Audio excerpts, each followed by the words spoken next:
Are you spending hours writing a YouTube script only to post the videos and find your retention completely tanks with no real idea why? And while spending time studying script writing and retention principles is absolutely a valuable thing, what if I told you that after 4 years writing more than 50 million views worth of YouTube scripts, it might be as simple as some of your more basic editing choices that's causing the problem? And I'm not talking about fancy effects, fast cuts, or other creative choices. So here are the 7 easy to miss editing mistakes that I've repeatedly seen wrecking retention so you can avoid them. Now let's start with the first and most subtle mistake that's quietly causing your viewers to lose patience with you while you're speaking. Now let's say you're using text to reinforce an important point. For most YouTubers, this is something of an afterthought, right? You just throw the text on screen at the same time as you're speaking. But there's a problem I see repeatedly cropping up when YouTubers use text. It's actually happening in this video right now. Did you spot it? Because the reality is your viewers can read text faster than you can speak. So if the text is appearing faster than you're speaking, the viewer can just skim read it in an instant and they're much more likely to get bored waiting for you to finish saying what they already read. So that's our first mistake that we need to correct. Text must appear in sync with your voice or even slightly after. Now, next, let's talk about a mistake that comes from trying to be smart, but which actually ruins your audience's connection with you over time. Now, YouTube is all about connection, right? We want to connect with our audience and show that we understand them. For example, I will regularly talk about how difficult script writing is and how many choices there are and how it can feel super overwhelming trying to work out what's good and what's bad. And the easiest way to create that connection with your viewers is to represent their lived experience with just a ton of stock footage. Actually, I hate stock footage so much. Stock footage libraries seem like a fast and easy way to do this without having to go out and just shoot a bunch of B-roll. But throwing in random clips of people who aren't you doesn't hack my attention, it just makes me lose my connection to you. Truly, I promise you, I can't say this enough, static A-roll of your face is preferable to impersonal, boring 10 a penny B-roll in almost any situation. Now, this next mistake will actually force your viewers to lose track of what you're saying. It's literally like you're working against yourself. So let's imagine we're making a video about ayahuasca. I want you to watch what happens and really notice how your brain feels if I were to start a segment like this. Next, let's talk about the very worst thing to do right after your first ayahuasca session. Did you notice that? That little feeling like your brain was being pulled in multiple directions. And this is actually a psychological phenomenon called illusory pattern perception.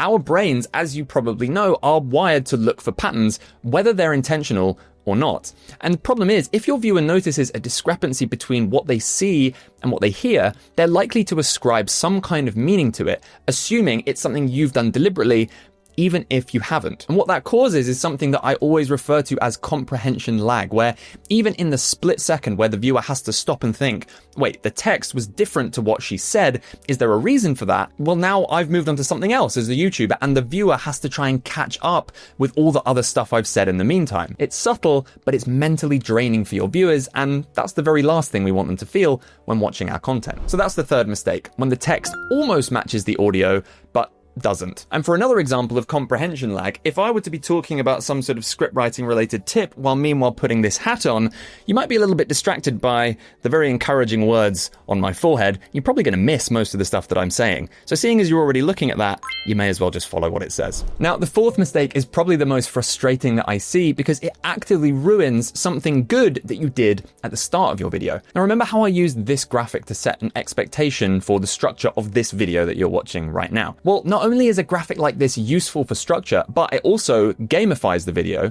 makes it feel more professional, and insert another interesting point about script writing, blah, blah, blah, blah, blah. Wait, what? Okay, so to be honest with you, that checklist we just did was sort of meaningless because the point I'm making here is not about what I was just saying, but about what I was showing. Notice how we used an almost identical style of checklist halfway through my video to represent an entirely new list of ideas, despite having used that very same checklist graphic at the start to set the structural expectations of the video. Doing something like this destroys the work you did up front to familiarize your viewers with the video's structure because it confuses the visual language of the video. Now, we're moving swiftly towards the mistake that just gives me the YouTube ick, even if I have no data to support my distaste for it. But first, we have to talk about two more mistakes I see YouTubers make with their text that are so easy to solve. And this next one is probably the easiest to fix yet. Now, when I talked about illusory pattern perception earlier in the video, I was drawing on some articles about the subject. Now, I'm not going to over-explain this one because it is literally as simple as this. If you are putting a large body of text on screen, you don't want your viewers' eyes to wander because they'll lose track of what you're saying. And then we're back to comprehension lag again, and who wants that? So whether you use highlights, circles, underlines, or anything, you must guide your viewer's eye to the relevant text, even if you're reading it out. Now, this next one is sneaky because on the surface, it feels like you're doing something right, but it's actually working against you and your viewers' attention. Now, whenever we put text on screen, it makes whatever we're saying feel more important. But it's not uncommon to see videos where text is thrown on screen kind of at random throughout the video. I think it's probably a symptom of the whole varied visuals thing. But the problem is, like the boy who cried wolf, the more times we do this, the less people start to care. So overusing text will reduce its effectiveness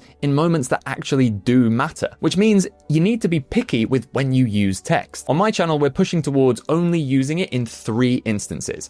The hook checklist to set out the structure, a chapter opener like this to re-hook the viewer, and then a lower third to clarify an important takeaway. So if you do want text to increase the impact of what you're saying, you've got to use it sparingly. And now onto my least favorite visual mistake, a mistake that I have 0 data to support actually calling a mistake, but a mistake in YouTube terms that gives me the ick. Now, before I mention it, I know this thing is helpful to hide any mistakes you made when filming. I know it's useful to have as an additional backup in case of any tech failures like batteries dying or something like that. And I know this makes you feel like you're on a Netflix documentary, which, to be fair, does feel pretty cool. But to that I say no. Stop having so much fun. It's not your time.